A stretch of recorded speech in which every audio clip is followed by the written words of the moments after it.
allegations in some quarters that the reason why INEC is underfunded and why there's a last-minute rush onto as to handling the whole process is deliberate. They're saying it's deliberate from, the top, because INEC is not as independent as it would want to be, and that's also somewhat of a start of the manipulation of the process. Do you agree?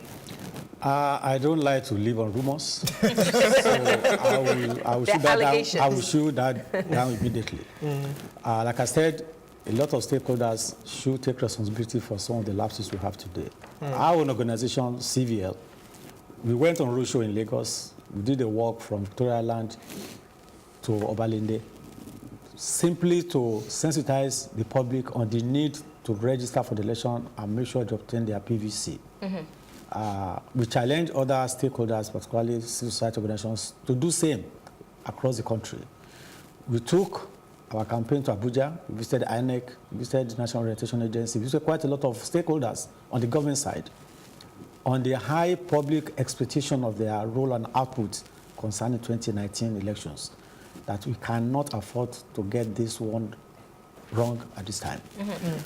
This is the role that we expect a lot of people to play in order to put INEC on its toes. We did speak directly to INEC. You cannot afford to bungle this election. And talking about... They gave their commitment, and where we raise concerns, they have some explanations to make. For example, why do we usually have delay in announcing the results? Why can't this be transmitted electronically to your base station and is made public?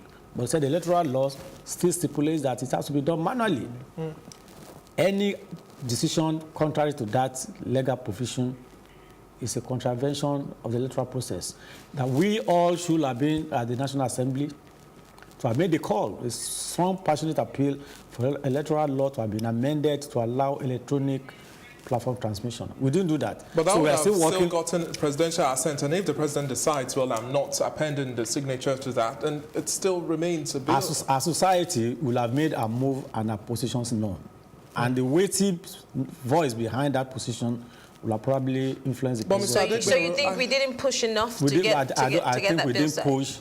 I think we didn't push enough.